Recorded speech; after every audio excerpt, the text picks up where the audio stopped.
Hey yo, what's good, YouTube? Roy Reacts back today for your eyes only. Jermaine Cole, 2 years from the date of 2014 Forest Hills Drive, which was a solid album.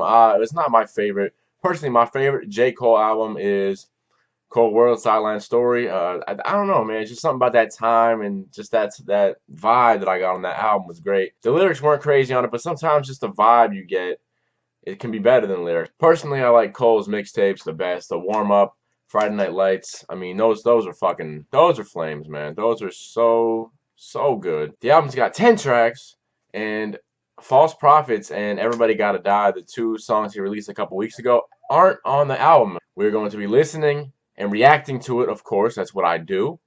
Unfortunately, with YouTube's copyright with the music is just on some fuck shit. I don't understand. The algorithm that they use is just, it's whack. It's really whack. So I'll probably play a couple seconds of each song and then give my opinion on said song. And at the end, we'll wrap it up, kind of do a little review type thing. And yeah, we're going to start off with track number 1, From Whom the Bell Tolls.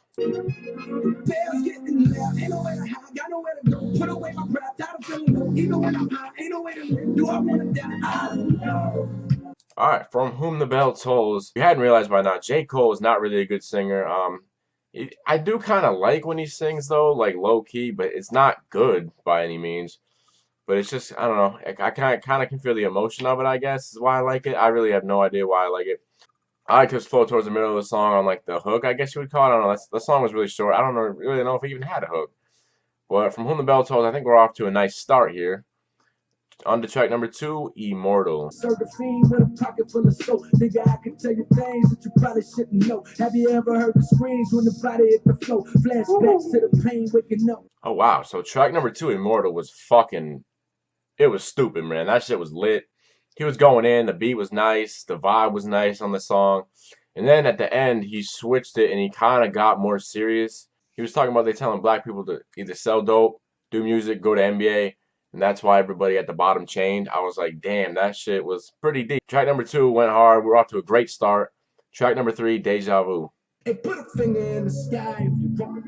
Hey, put two fingers in the sky if you want. It's that Tiller. Hey, put a finger in the sky if you want. Don't stop on top, but you know we only go to 2 o'clock. Put your motherfucking hood up. Track number 3, Deja Vu. More fire, man. That shit. They had that Tiller beat, the exchange beat. That was literally like the exact same beat. Did not expect that at all because you don't ever see that. You don't ever see two of the same beats on people's albums. But yeah, I like Exchange, the original that was fire, and this shit was fire as well. I like the hook was dope. I like how he was talking about you see a girl at the bar, like make your fucking move. Don't wait for the right song to come on. Lights are about to be on. Don't wait for the right song. Just go grab some balls, get some balls, and go do it. You know, I like that. That shit was good. Track number 4, Ville Mentality. Nigga play me never, give up my chain never, give up my pride never, show my pain never, dirt on my name never, dirt on my name never. Track number 4, Ville Mentality. This is kind of what I was afraid of. I wasn't really feeling it. It was really slow. The beat was he was really mellow and just I wasn't really feeling it too much. But towards the end, I think at like the 2-minute mark, after the little kid was talking, something about take my chain never, dirt on my name never. That shit, I thought that was cool. I like the flow on that. So I mean, this song wasn't all bad, but I just don't. Going further into the album, I don't really want more of that type of stuff. That was kind of what I was afraid of, and it definitely showed up on this song. Track number 5, She's Mine, Part 1.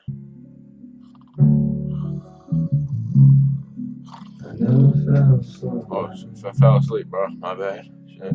She's Mine, Part 1. Another song that, again, I was afraid of that was going to be on here. Very slow, very... He was doing his little singing, kind of almost crooning like. I mean, it wasn't the greatest, but then he kind of started... it wasn't really rapping. It was kind of like spoken word. I did like how he was talking about how it's going to take him a while to let her see the true him.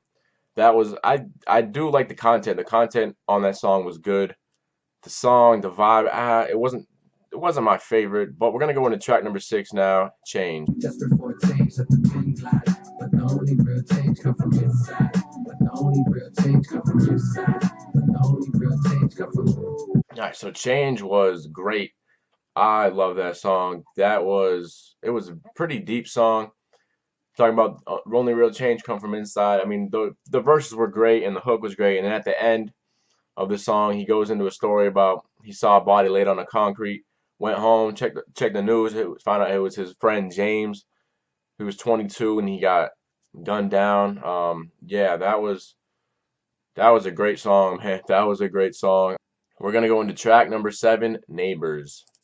All right, so Neighbors, he's talking about how the neighbors think he's selling dope.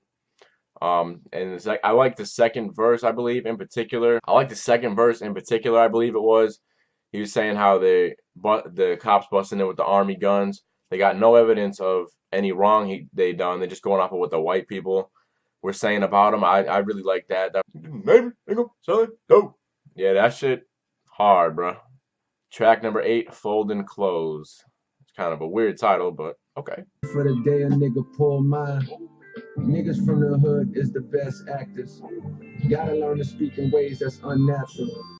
So Folding Clothes, I thought at first was kind of stupid, but towards the middle of the song, I started liking the vibe. Like the sound and the vibe on that song were cool, but he's talking about he wants to fold clothes for the bitch, wants to do the right thing. I don't know. I thought it was kind of corny.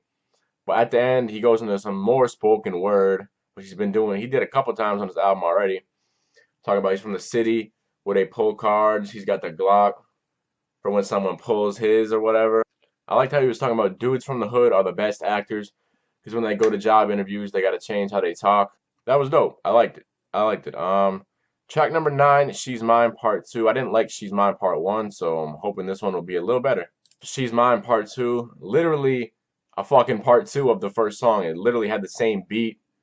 He basically had one song, he cut it in half, put one song here, put the other song down here. That's literally what he did. So She's Mine, again, I'm not really feeling it. Not saying the content in the song is garbage, because it's definitely not. Just the vibe and the sound of it, I'm really not feeling those two.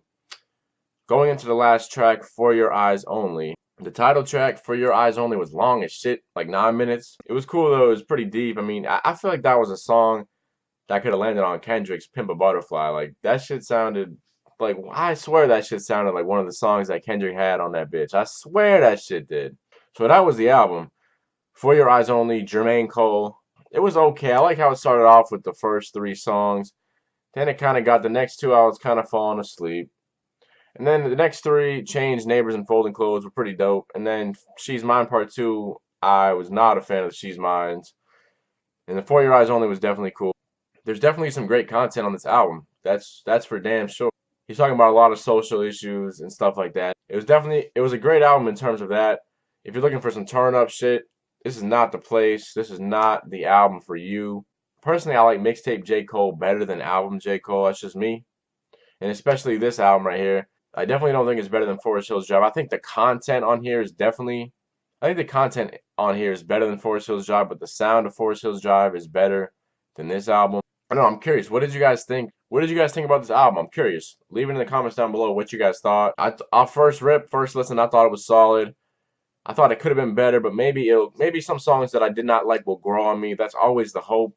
I'd say this album off first listen, I give it about a 7 out of 10, maybe 6.5, maybe 7. 6.5, 7 out of 10, I think sounds fair. That about does it for me. If you guys are new, hit that subscribe button. What the fuck are you waiting for, man? Got tons more reactions coming on the way. If you guys have any videos you'd like me to react to, send them to me on Twitter, man. Twitter link in the description. Make sure you go follow me, of course. Until next time, guys, I am Ghost. Peace.